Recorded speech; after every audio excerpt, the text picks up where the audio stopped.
భగవాన్ వెంకయ్య స్వామి అభయయోగంలో భగవాన్ వెంకయ్య స్వామి తొలి హారతి. ఓం నారాయణ ఆది నారాయణ. ఓం నారాయణ ఆది నారాయణ. భగవాన్ వెంకయ్య స్వామి మూల స్వరూపము. ఓం నారాయణ ఆది నారాయణ. ఓం నారాయణ ఆది నారాయణ. ఓం నారాయణ ఆది నారాయణ. మన ఛానల్ పేరు భగవాన్ వెంకయ్య స్వామి ఆశ్రమం సంఘం జాగర్లముడి.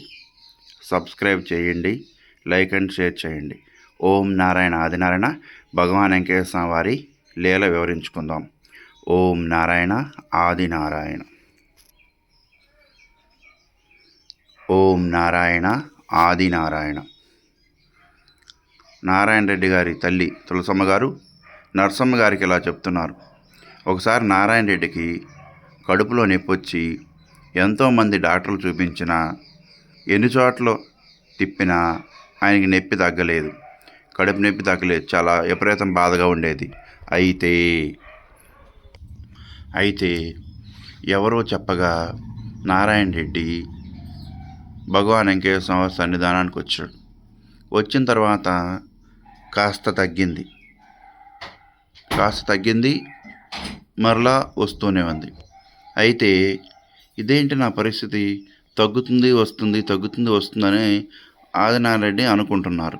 అయితే అప్పుడు వెంకయ్య స్వామి వారు ఒక తాటిమాను ప్రమాణంపై హోమగుండం వెలుగుచున్న హోమగుండంలో పై భాగంలో హోమగుండం వెలుగుచూ ఉంటుంది. ఆ హోమగుండం పై భాగంలో స్వామివారు కూర్చుని అగ్నిహోత్ర దర్శనమిచ్చారు. స్వప్నంలో అగ్నిహోత్ర దర్శనమిచ్చారు. ఆ దృశ్యాన్ని చూసిన ఆదినారాయణ రెడ్డి భయంకరంగా అరిచాడు.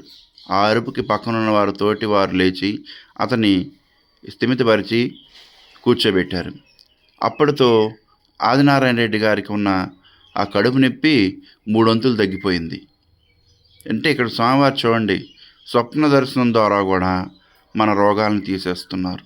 స్వప్న దర్శనం ద్వారా కూడా మనకి ఎలా అనుగ్రహించాలో అగ్నిహోత్రమే ప్రధానమై నిత్యాగ్నిహోత్రుడై నిరతాన ప్రదాతుడై నిత్యము జ్యోతి స్వరూపంతో దర్శనమిస్తూ ప్రదక్షిణ ద్వారా కర్మలు తొలగిస్తూ, అట్లాగే స్వప్న దర్శనం ద్వారా కర్మలు తొలగిస్తూ ప్రసన్నవదనంగా అగ్నిహోత్రాన్ని ప్రధానంగా చూపించిన మహానుభావుడు శ్రీ భగవాన్ వెంకయ్య స్వామి. ఆ దెబ్బతో లేచి కూర్చుని స్థిమితపరిచారు పక్కన వాళ్ళు. అతని యొక్క కడుపు నొప్పి 3 వంతులు తగ్గిపోయింది. తెల్లారి వెంకయ్య స్వామి, అయ్యా ఈ నొప్పి ఇంత మించి పెరగదు, ఇంత మించి తగ్గదు, నువ్వు ఇక ఇంటికి వెళ్ళిపోయా అని ఆజ్ఞాపించారు.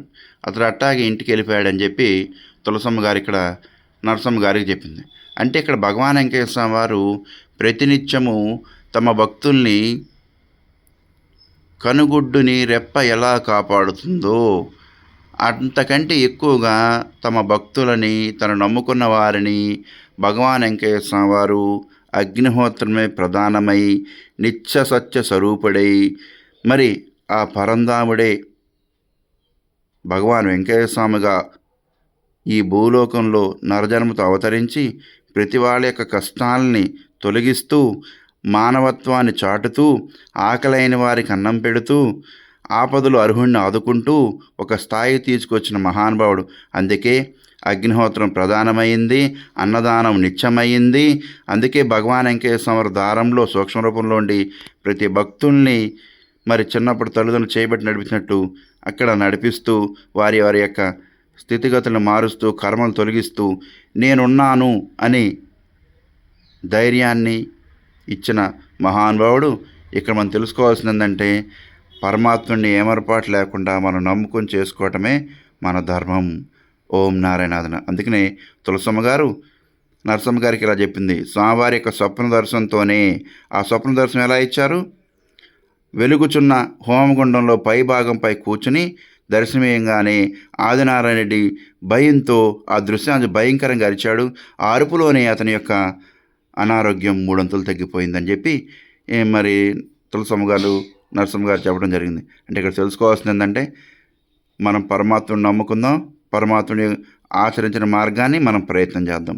ఓం నారాయణ ఆదినారాయణ. తెనాలి నుండి సంగంజాలమూడి గ్రామం 7 కిలోమీటర్లు, తెనాలి నుండి గుంటూరు వైపు వెళ్ళే మార్గంలో సంగంజాలం గ్రామం ఉంది. ఆ గ్రామంలో భగవాన్ శ్రీ వెంకటేశ్వర అభయ ఆశ్రమం ఉంది.